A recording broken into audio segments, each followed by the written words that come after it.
Speed 851, turn right heading 180.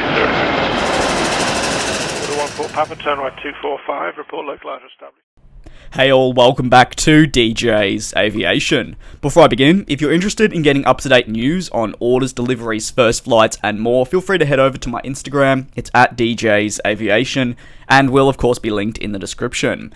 The current situation at Norwegian has definitely been a cause for concern for most, and that's what I'd like to go over today after multiple new developments with the carrier have come out over the past week. We begin with the International Airlines Group, or more simply the IAG, who have been since last year eyeing a purchase of Norwegian. The speculation, offer and also heavy rumours came after Norwegian outperformed British Airways traffic-wise to take a large chunk of the transatlantic market from London's airports. The IAG believed a purchase of Norwegian would aid them not only in controlling the growth of Norwegian, but also keeping their business model successful in a period which has seen many transatlantic carriers fall due to mistakes in that said business model. IAG is the parent company to British Airways and also previously owned just under 3% of Norwegian. They'd put in an offer to Norwegian last year to take over the airline, however this offer stalled and nothing ever came from it. However, as of a week ago, IAG sold their stake. The chief financial officer of IAG commented on the news that they'll sell that stake by saying, International Airlines Group, brackets IAG, confirms that it does not intend to make an offer for Norwegian Air Shuttle ASA, brackets Norwegian, and that in due course it will be selling its 3.93% shareholding in Norwegian. Following this, the market value of Norwegian slumped, and many became overly concerned about the carrier's long-term future within the aviation industry.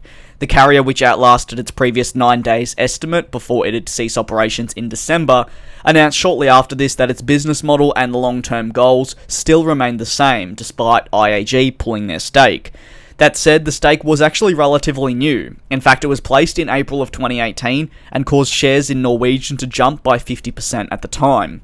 Willie Walsh, the chief executive of IAG, openly stated multiple times last year that Norwegian clearly was in a situation where its financial position was very poor, or is very poor.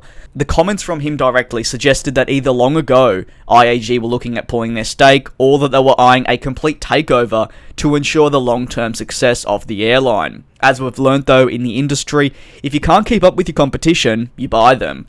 Following the news that IAG had sold their stake in Norwegian, they announced a multi-billion-dollar rights issue. The rights issue comes as the airline becomes increasingly worried about their finances, as all takeover talks have now ceased. The size of the rights issue is only US $350 million, but that's actually 5.6 billion NKR. The takeover talks that were in place have now ceased, as more and more companies come to understand the problems surrounding the airline, many of which stem from their rapid expansion into the United States, an expansion which saw multiple other airlines that followed that exact same business model as Norwegian collapse or be on the verge of a collapse. The share price in the carrier, as you can see, has greatly fluctuated. It significantly grew when IAG purchased the 3.8% stake in the airline and has now dropped off once again to an all-time low, following the news that IAG won't invest any further, and of course won't be completing that takeover many expected. The Norwegian CEO said, "We will now get in place a strengthened balance sheet that supports the further development of the company."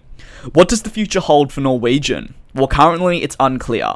Like many other airlines that are struggling, they have already closed a number of routes and are also cutting back on their bases in an attempt to cost cut as quickly as possible. Over at WOW Air and Etihad Airways, similar things are occurring. These drastic changes are, as silly as it may seem, positive signs that the airline has realised the situation it truly is in and is going about every single measure necessary to change its ways. Too often we've seen carriers fail to change their ways despite heavy losses and in turn collapse. Rather than wish the collapse on an airline and of course the losses of jobs, I'd like to wish Norwegian all the very best in their efforts to turn their fortunes around. I, along with I hope everyone else, is definitely rooting for you. What are your thoughts on the current situation though at Norwegian? Let me know down in the comment section below.